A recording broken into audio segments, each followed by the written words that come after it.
Welcome to the Political Risk Podcast, an independent podcast focused on geopolitical risk, so decision makers in specialty insurance markets, reinsurance and beyond. I'm your host, David Benyon.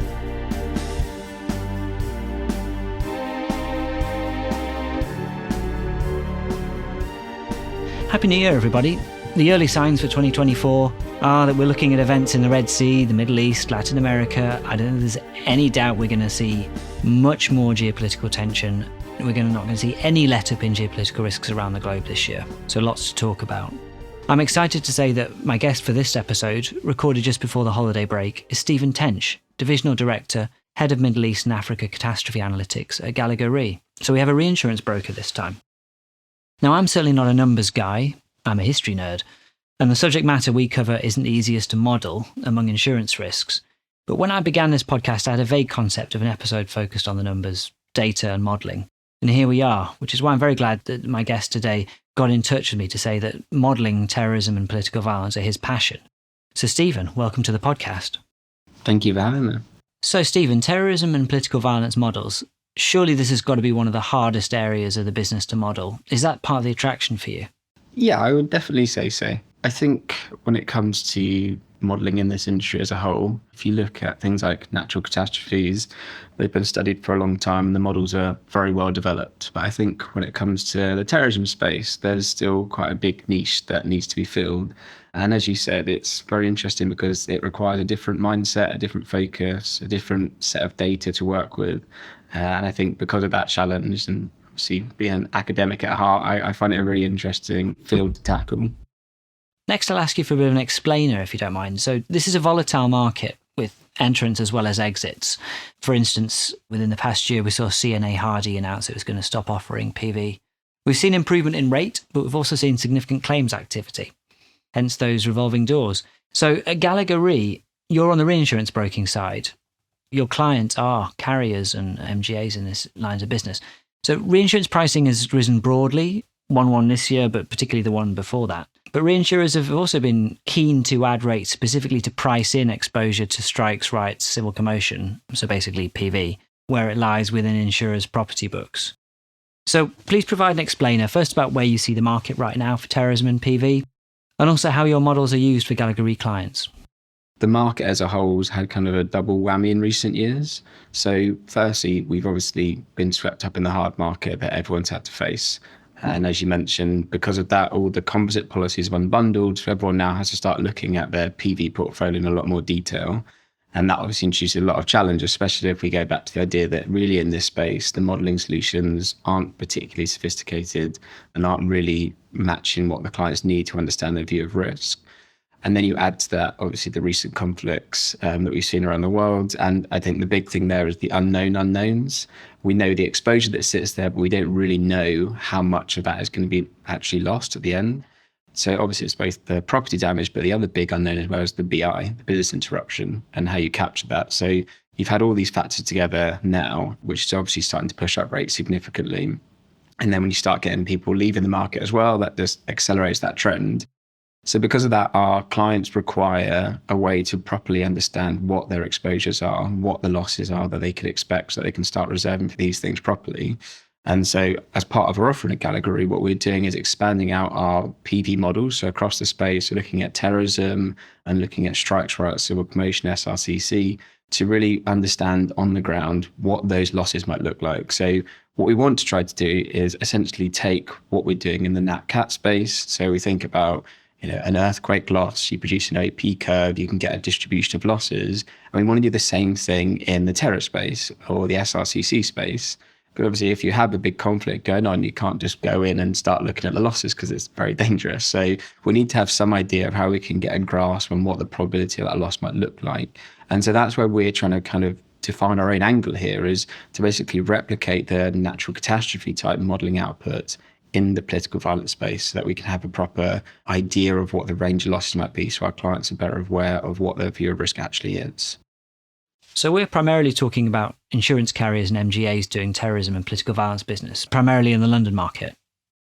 Yeah, so I mean, London market is obviously one of our big focuses. I mean, a lot of the work we do in this space sits in the specialty team, and the London market is their primary area, their primary clients. But Also, as well, we're thinking about this globally. So when we're trying to build these solutions as a company, I think when we're trying to do modeling solutions, we always think about what can we achieve at a global level.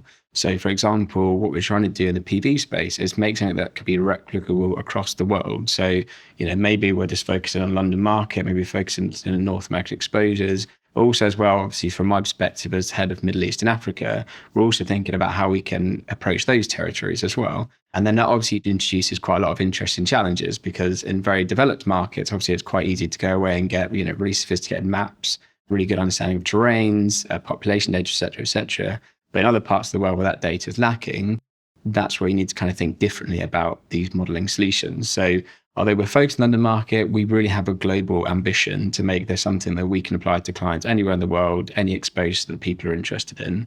And that's also where we kind of start bringing in, I guess, a slightly different angle in terms of bringing in data science and machine learning, which I know we'll touch on in a while, but those kind of different techniques which are required to solve problems that right now just remain wide open. We're certainly in a period of conflict, tension in the Middle East, as well as parts of Africa. Yeah, no, exactly. And part of my PhD was looking at places like Kenya and Somalia. Exactly. Well, can you give us some more information about your PhD and your route into this industry? Sure. So before I kind of got into the PhD, I was always been very interested in mathematics. What I studied at school is what I did my undergraduate in, and very pure mathematics, very kind of ivory tower, long beard type stuff. But I think over time, I wanted to kind of see where I could take that. How could I apply that to something that had a real world application? So when I was coming to the end of my undergraduate degree, I started looking around at different options for PhDs, and they were all very much applied. But this was kind of in 2013, 2014. So obviously you had the Iraq and Syria was really kind of a hot pot right then of things with ISIS. And so around that time, I thought, this might be quite an interesting challenge, because I looked around at kind of what research was being done, and there was a lot of qualitative research. So, lots of things from like the sociology and psychology, like why do people become terrorists? Why do people go down this route? Why do people commit these attacks? How do they do it? But actually quantifying that, there was a really big gap. And what I realized was that actually I knew a lot of this very pure technical mathematical ideas, and I could take that and kind of bridge between that and what was going on in the qualitative space. And that's what kind of drew me to this. And so that's where I ended up starting my PhD when I went to UCL. And the topic of my PhD was essentially to figure out how to build models of terrorist attacks. So I had to understand if a terrorist attack occurs, say, for example, someone conducts a vehicular attack and drives around people, how do they pick their targets? And once they pick them, how does that attack occur? How do crowds respond to the terrorists? How do the terrorists respond to the crowds? And kind of these multi-layered events, and how you can actually capture that in a mathematical model. The sector is pretty well accustomed to models for property risks, whether that's earthquakes or extreme weather, bricks and mortar. But do you need to use different data techniques to model people's behaviour, for instance, crowd movements? Definitely. I mean, I think what it comes down more to is how we apply the data that we have. I think it's thinking differently about what we currently have and applying it in a new way. So, for example, one of the things I've really been focusing on in terms of, if we talk about crowd modelling, is how do you capture an individual in a crowd, but also the overall crowd behaviour. So all the dynamics between all the different actors. So for example, if you're modelling a bomb blast, you have Newton's laws, you have physical laws that you can apply. You know what the equation is to model that blast, to model how it interacts with buildings. But obviously when it comes to people, they don't behave as nicely as the models would want them to. So the idea is basically to say, okay, we have all this data. And again, this very qualitative data in this case, rather than numeric, we have all that explains these thought processes that people have and how they respond to these situations, but is converting that into an equation, into a form that represents something akin to the physical equations. When you say qualitative data, is that historical events of how people responded to attacks? Exactly. So that would, I guess, come under the guise of model calibration. So we have a lot of understanding of how people behave. Then I can convert that into a set of equations, which I think approximate what that qualitative theory says. And then what you can do is then simulate these equations. And this is kind of also where we come into the reinsurance side, is then you can simulate that and say, okay, if I run this model on, say, London Bridge, and I simulate a terrorist attack, how does that actually compare to the one that did happen? And then you can go back and calibrate it. And the nice thing about the approach that we're taking here is that the way that the model is set up, it's very kind of what I'd say tweakable, for one word. And the idea is that you can go back and kind of tweak the parameters, add bits and pieces, almost like a Lego kit, and then match that model output to the real world attack that occurred. So that's kind of the back and forward, I guess, between that qualitative and quantitative side of things. You mentioned the London Bridge attacks and those marauding attacks like London Bridge, Westminster Bridge, Borough Market, and also Nice in France. Those are higher frequency, but in insurance terms, they're lower severity. So for those types of events, is this market playing catch up? I think when you look at the PV space, traditionally what it's been focused on is bomb blasts for understandable reasons. I mean, those are where the big losses have come from in the past. So those models are more developed. I think there's still a lot of work to do in that space. But if we just focus on the marauding attacks, the reason this is something of focus for us now is that we've seen, for example, since Nice, since London Bridge attacks, is that there's been a shift, what we call a paradigm shift in terrorism attacks. So this was linked to what I was doing in my PhD research. So it's a shift from low frequency events, but with high severity, to the opposite. So when you have a bomb blast, it obviously takes a lot of work to make a bomb. They don't just come up nowhere. There's a lot of work, there's a lot of links involved, which means you can more easily be captured. The police can more easily intercept you. So that was kind of the main focus. So they take longer to happen, but once they do get through, if one does happen, they can obviously be quite big. If you think back to the IRA days, for example, with some of the large bomb blasts, they set off huge property damages. But what we've seen since then, especially since kind of the conflict in the Middle East kind of happened in Iraq and Syria and the rise of the Islamic State, we've seen this shift where the Islamic State especially was calling on its followers to start carrying out what we would call marauding attacks, so things that involve vehicles or bladed weapons or guns, etc. And so with those, they're a lot easier to carry out. So it doesn't take much to jump in a car and commit one of these attacks. And so because of that, suddenly you saw this shift. So where you had a few bomb attacks every now and again, now you can carry out these things much more quickly. And so the frequency goes up. But on the flip side is that obviously then the severity is much lower because there's only so much damage you can do with those types of weapons. And so that's kind of the shift we've seen. And I don't think really in this industry, apart from what we're doing here at Gallagher Re, there hasn't really been much of an approach to try to model those. And that's where all these ideas that I've spoken about before come in, to be like, how can we apply that in this particular situation to kind of, as you say, play catch up to where the losses are now coming from. It's the frequency side that for me, I struggle to grasp how you can do that for these lines of business. So which data might be useful for frequency? It really is trying to look at things that you aren't really familiar with looking at in this industry. I don't think as much. So one of the really interesting areas that I kind of came across in my research was this model called the Hawkes process. So the Hawkes process is originally from the field of seismology. So back to our NatCat space for 1 second, but I'll come back. So basically the way the Hawkes process works is you have an earthquake and that's your main shock. And then subsequently you have aftershocks. So you have, these tremors afterwards, and it's quite well modeled by this stochastic process called the Hawkes process. So I studied that a lot. And what you see actually around the world ubiquitously is that a lot of terrorist groups have a similar pattern. So for example, we saw this a lot when we looked at the IRA, obviously a very rich data set there, that after an initial attack that succeeded, there would be a certain window around that time where there was an increased likelihood of a subsequent attack. And so looking at that in a modern day context, what we saw, for example, going back to the IS stuff, is that when, for example, Islamic State was losing ground in Iraq or Syria, then there would be a spike of these calls to launch marauding attacks around the world in kind of response to that, to project their strength. And so actually you can kind of flip that Hawkes process the other way and say, well, when there's kind of a loss of ground or a terrorist group feels under threat for some reason, for example, they talk back to Somalia, which is another country I studied quite a lot with Al-Shabaab, when the African Union was going in there to kind of push them back, then they would want to launch attacks elsewhere to kind of compensate for that. And so what you can basically do is take these models and essentially almost generate the frequency from them, because once you apply those models in that context of looking at what's the terrorist group's current situation and when might they want to do something to project themselves, then you can, again, kind of go back to what I was saying before and take the parameter of this model, and that actually gives you a frequency of how likely an attack is in any given window. And this is kind of why I think in this space it's been quite difficult to get these kind of models traction, because it is a different way of thinking.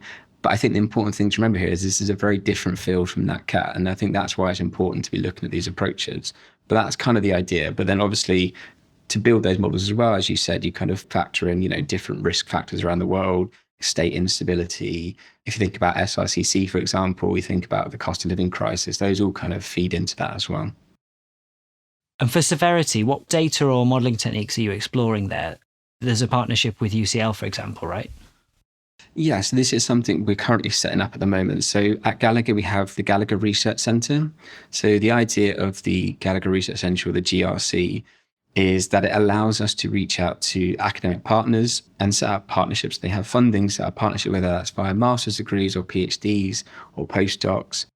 And we kind of bring those academic partners in to help bring validity to our models, help bring validation to our models, and also to bring fresh ideas. I mean, we all work in a very commercial environment. We have a lot of pressures to get the BAU done. And I think it's nice when you can have an academic focus on a particular subject, come in and help out with that.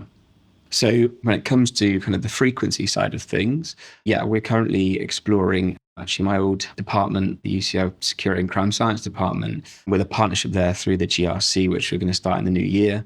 And the idea there is basically to bring in the research that those guys have done on the severity of attacks and apply that to our model. So we'll work together on the frequency side and severity side, and then basically have a fully stochastic PV model kind of released mid-year.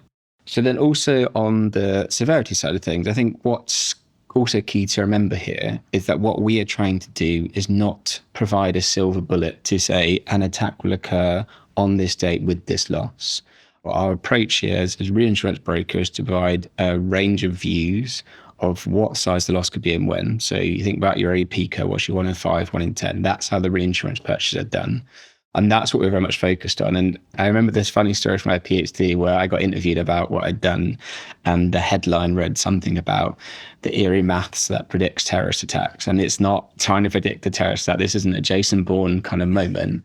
This is more about trying to understand what the probabilities are. And this is where, for example, you bring in things like Bayesian probability theory, where you kind of update your knowledge as events happen, similar to what we do in the NatCat space. So we're not trying to say we know exactly when an attack will occur and what size it will be, but we want to be able to say to our clients, if you buy protection up to this level, then you're only going to reach a loss every 1 in 200 years of this size. So it's more about the distribution than the exact number of what the loss will be.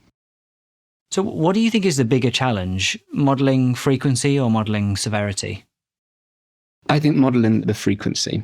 I think the frequency part is very difficult because if you're talking especially in Western countries, where obviously a lot of client exposure sits, it's a very data scarce environment. And so because of that, trying to fit a model which has statistical significance, so which has a certain level of statistical prediction that we can rely on, 95% sure this is correct, becomes very difficult. So I would say in that sense, it's very difficult to model the frequency part. I mean, obviously that also plays into the severity as well. But I think with the severity, because the numbers are kind of there, it's a little bit easier. Because obviously when we have an attack, we have claims from multiple clients. So we can put all those together. So each attack might, for example, have kind of 10 claims or 100 claims attached. But obviously that's just one attack, so it's one frequency. So from my perspective, I think the frequency part is the trickier piece. And perhaps that's why I'm most interested in developing that part in-house, because it's the mathematical challenge of trying to do that. But then that's also where we kind of lead in, I guess, to new techniques that we can use to apply to that space. Let's talk about machine learning and artificial intelligence techniques. I mean, they're never out of the conversation in the past year in the insurance market. Is this an area that you think AI can go the extra mile, crunch more data, go beyond human limitations in terms of modelling complexity? Yeah, definitely. I mean, let's be honest, AI, I think, has got a bit of a bad name because I think in some cases what's been sold as AI isn't really AI. And I've seen this a lot in the past where, someone's claimed to have built a model built on advanced AI or deep machine learning, something like this, but it comes down to something like a linear regression, something very basic. But I think we've seen, especially with kind of the release of ChatGPT and those kind of models, that actually now we're starting to get to a place where we have the computing power, we have the data, we can actually start making these things work. And I think important as well as we start having more of an understanding. I think for a long time, AI was very much a black box, which people didn't really understand. They needed to put numbers in and get numbers out, but not really what was going on in the middle. And so, rubbish in, rubbish out, you don't really know what you're actually predicting, what it's saying. But I'll give you one example of how I think we can use it in this space. So we touched there on frequency and how scarce the data is for frequency. But there's one model in particular, which is called GAN, G-A-N, which stands for Generative Adversarial Network.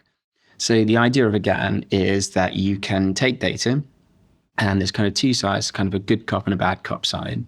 And one of them is trying to basically produce realistic data based on what it's seen, and the other one is trying to call it out. So every now and again, it will drop in a fake piece, and the other side has to guess that it's a fake piece. And if not, it learns that it was wrong, and it guesses true, so then it updates itself. So they kind of play with each other and basically try to learn what the underlying distribution is of the original data that was fed to it. So for example, if you would use this in the PV space, you could take this small data set of frequency, run it through the GAN, and even though it's very small, it would still be able to get a good gauge of what the distribution is that it comes from. Because that's the whole idea here, is that frequency lives inside a distribution that's in the real world, and you need to guess what that is to be able to model it. And so with these GANs, once you've trained them, and which we can now do because we have all the hardware, and Gallagher Re's recently gone cloud-based, so we have Azure DevOps now and things like this, which are kind of very advanced techniques to use machine learning AI. We can start employing that in this space to say, yeah, sure, we have a very tiny frequency data set now, but actually we can blow that up into a huge data set of generated data, synthetic data, which we can be 95 or 96% sure comes from the actual true distribution. So suddenly we've gone from a very data scarce situation to actually something we can then take and then model on a much bigger scale. So I think it's actually a really exciting time to be exploring these techniques in this industry. I know we're talking here specifically about PV, but I think now, especially now we have a better understanding of these models and what they do, it's really a time where we can actually bring these into the industry and start making a change. And I think terrorism, especially because of all the challenges we've talked about so far, is absolutely right to have that applied to it. Low-level AI is already in use, whether it's like underwriting software, claims management systems, things like optical character recognition. But this would seem like you're skipping several phases of evolution to do this. Natural catastrophe models, might be beginning to do the same things, but they're much more mature in terms of the way they've evolved over the years.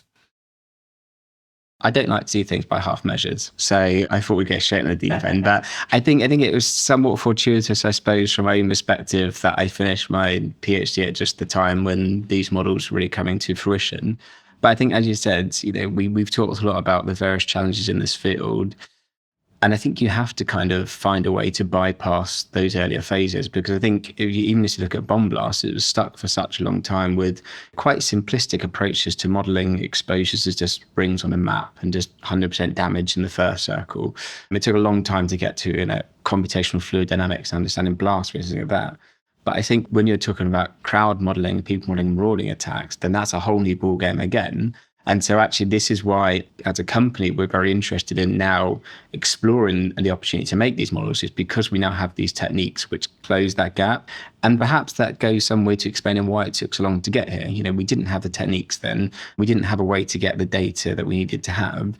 But now that these new techniques, these new tools are available, and so readily available, I think is also the other thing. I mean, if you go back kind of 10 years or so, when I was starting my PhD, which feels like forever now. If you go back 10 years ago, I mean, these models weren't out of the box. I mean, a lot of these models, you had to have 20 years of computer science background to try and code one of these things. But actually, a lot of the building blocks now are in open source packages. I mean, one of my favorite coding languages, Python, has a massive open source community where there's a huge amount of machine learning models just ready to go off the shelf.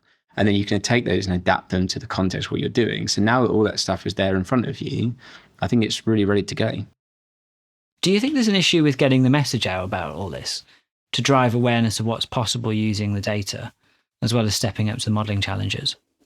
Yeah, absolutely. I think sometimes, we can have a little bit of inertia when the new modelling approach, especially, when we're talking about this Darwinian evolution, where we're kind of skipping a few steps.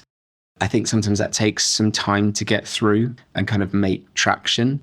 And you can understand why. I mean, people have been doing things a certain way. Look at the bomb blast stuff. It was good enough for a long time. But I think right now, the marauding space especially is, as I said, kind of ripe for all these changes. And I think it is a lot to absorb of all these different things that we're talking about. But then I think this is where, bringing in, for example, academic partners and things like that is very important to kind of bring validity to that kind of space. So I think as we move forward, and in some ways the hard market conditions, although they've been a bit of a pain to kind of break, that actually kind of accelerated this. So I do see now as a time when I think a lot of our clients are calling out for this, and we will obviously then respond to that. So I think I've kind of been working this space for 5 years now, building these models.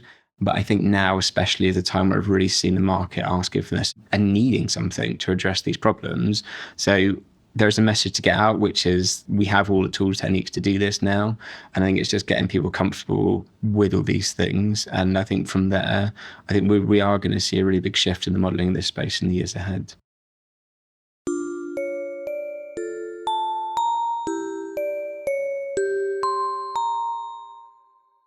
Thanks for listening to episode 10 of the Political Risk podcast. I hope you'll agree that was a fascinating insight into the future, or indeed what's already happening in the terrorism and political violence modelling space. I'll be putting together another episode between now and the end of January, and we'll maintain a drumbeat of 2 episodes coming out every month in future.